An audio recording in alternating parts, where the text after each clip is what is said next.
Every single summer there are bargains in football. Transfers to call less place real value that makes it seem like one club is stealing from another. So since we're about a month and a half into the summer, it's time to check in and see what are the biggest bargains so far this summer. Rooney Barsi to Barcelona for 3 million euros.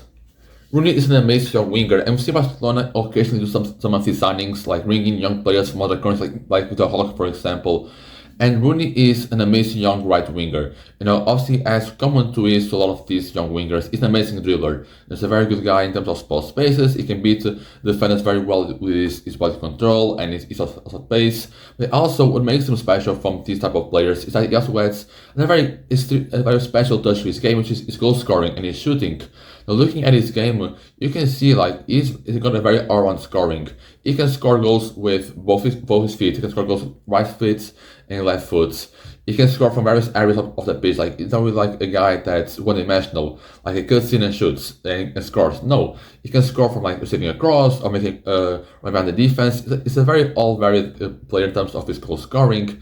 It's also a guy that in the last full season he scored 10 goals in about 36 games, which is for a young player who was at 18 at that time and is 19 now, is a pretty good goal scoring return, even if he's playing in a Copenhagen team, obviously in Denmark, I'm pretty sure, is obviously not as great a league as like a Prem or like any top 5 league in Europe, but it's still a pretty good level for 18-year-old to be scoring at and be playing at. Obviously, for 2 million euros to get a player of this quality, and for me a player who has an amazing ceiling. Obviously all the FM players know this guy, and he has an amazing ceiling.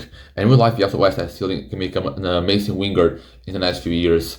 Also, with these 2 million euros, has to be some other factors to counter in why it was so cheap.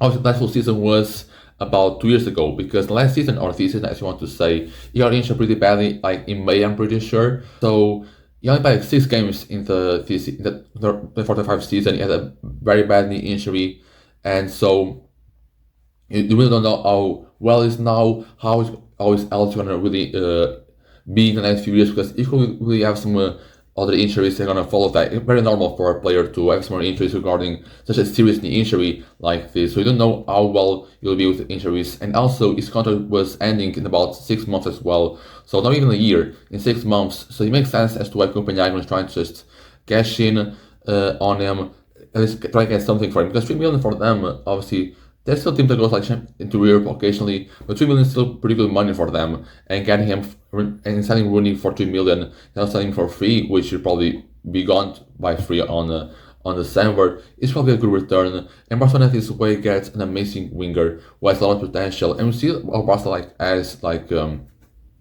have amazing wingers. They have Rafinha and Yamal, and since they were trying to add like Luis Diaz as well to the roster and trying to add Nico Williams as well to the roster, they're not afraid to bring in a more winger, maybe Rafinha more centrally. And Rooney Barsi is such a guy that's going to take maybe 2-3 years to really going to fit in their role and really become a starting winger for them.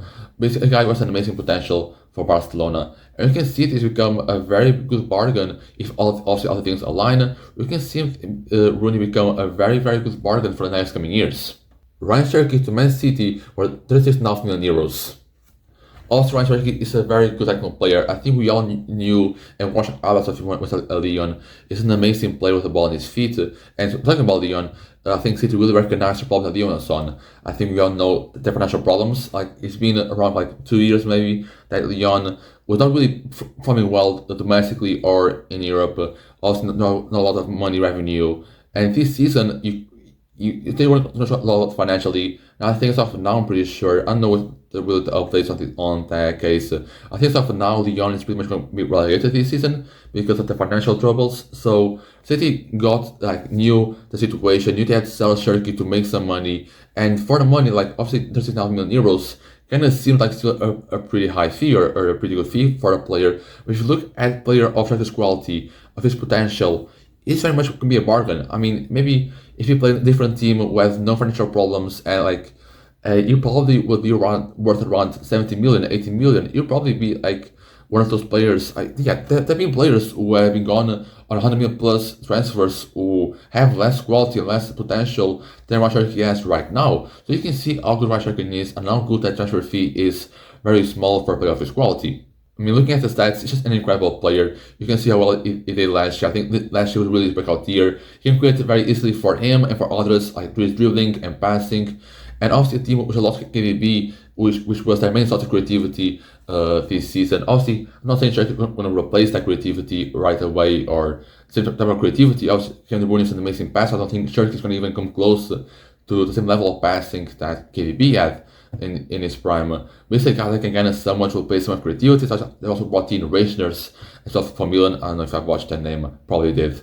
And also, they have guys like Gundogan and Bernardo Silva, getting pretty old in City squad. I think this year or might be the last year Man City, because I think this season, obviously, because they've done so, I don't want to say so bad, but they kind of underwhelmed domestically. I think I also realize that Gundogan and Bernardo Silva aren't really the same type of players that they probably were like the last 4 to 5 years ago when they were playing at that really, really high level for Man City. Also, another great point for Ryan Cherki as a player. So versatile he is as a player. Also, can play as a midfield, as we just talked about now, and he can also play a right winger. You know, he can really much. And City have a lot of these type of wingers like Savinho and Doku, who are very much as guys who can very much create dribbling. If you put Ryan Cherki, a guy like that, he can also pass the ball very well. It's another perspective, another dynamic to the attack. He also plays a false 9 as a striker. Obviously, we know Haaland has his own injury problems. We've seen last year that Marmoush had to bought in January to serve as a backup number 9, and then he had to play a lot of the season. We've seen KDB and Gundogan playing false 9. Pep Guardiola does a lot of different things with his strikers. He's very versatile in that manner.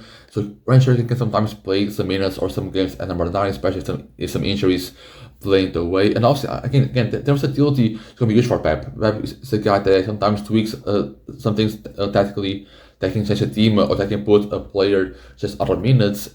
We've seen with some players here and there. And Ryan Cherki, that their versatility is going to be very good for Pep. And again, it's the same thing to Pep. We've seen a lot of players, actually a lot of young players come to Man City and will take the game to a whole new level. Like Leroy Sané improved his game very, very much. Like KDB, like obviously came from Augsburg on a pretty big fee at the time, developed to be an amazing player. Ruben Dias has developed to be an amazing player. Obviously, if he's still not playing at the level he was using to some years ago. Like even Haaland obviously came a lot of hype to City from Dortmund, but I don't know if you expected him to be scoring this much goals in the Premier League, especially in his first season. So I'm really intrigued to see how Cherki to Man City. I think my expectations would be to become an amazing player for them. And it's just a guy that I feel like a lot of football enthusiasts really like watching him play. It's a guy that's so good on the ball. I'm dying to watch him play more. And if he plays as well as he played at Global Cup in Man City and not getting that many regular minutes as he is, I don't know what spot the player's going to be when he really kind of gets accustomed to the squad. But I'm really intrigued to see how he plays next year at Man City. And I'm very intrigued as well to see how City's team looking next year. Jamie Frimpong to Liverpool for 40 million euros. I bet a bit with me about who should have been this third bargain. I don't really know if it was that obvious to be in this list. The time I don't know Jeremy Frimpong. Obviously 40 million euros, again, as something as Cherki is kind of a big fee for any player. But Jeremy Frimpong, for the type of player Liverpool needed, for the need they had for right back as well, and for the money, which honestly, like a lot of players have been going from enormous fees in these past couple of years, I think it could be a bargain, especially if Liverpool really succeed in these next years. Also, we know the need that Liverpool add for right back. Trent now on the left, Mohamed Ali this year, and also we're gonna rally this injury problem sometimes, and we're really sure if Conor Bradley is already ready yet to be the main right back coming next year. Especially position that's been very influential for Liverpool in the past couple of years with Trent there. We don't know already. Conor Bradley is to get as many minutes as Trent was playing last year. So I think it became more of a safe move to go for a new right back, and I think it became very clear that Liverpool wanted a new right back. And also, I think right now that Dumfries is the best right back in the market, but at the time there are a lot of great right backs in the market. And to get Jeremy Frimpong for 40 million euros, also there was a release clause as well in Leverkusen's contract to get him, which I think was the best right back in the market. I mean, because the fullback market has been kind of dry. In the past couple of years, and Liverpool just got two of the best fullbacks available this summer. For Liverpool to get Jeremy Frimpong, a guy who has done so well at Leverkusen, has helped them become, has helped them lead to a league title at Leverkusen, and a beat the league title at that. almost win a treble in the Leverkusen. I think we really brought the best of him on Xabi Alonso. Also, there's some questions about him in terms of his feet. Like he played at five at the back, plays a wing back at Leverkusen. But I think looking at how he plays, obviously it's a very different player to what Trent is. They're very different archetypes, very different type of players. Trent is a more technical player, a guy who will pass the ball more, while Frimpong is more of a guy who runs more, tries to make more crosses and whatever from that final third. So I think we're going to see a very different Liverpool in terms of the dynamic, not the right wing. Also, it's a guy that can pretty much work better with Salah because Salah is a guy who likes to cut in right. He's that type of winger who likes to score goals, who likes to add more into areas. And Frimpong is a guy that obviously we know Leverkusen loves to do like his overlapping runs and his crosses, and that complements Salah very well. He's going to add width to the team, making those overlapping runs to Salah are going to be very good to watch. So again, the need for a player like Frimpong and for this fee of 40 million euros, I think in terms to be the third bargain of these lists.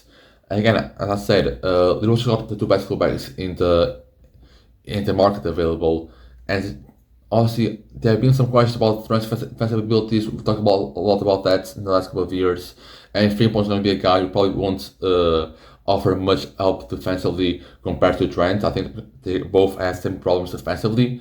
But it's a guy that with the pace, he still kind of has some recovery pace in him. I mean, Alphonso Davies has been very much known as like you were like all that recovery pace, we saw a lot of tackles he had in counterattacks from other teams. So Frimpong has that going for him.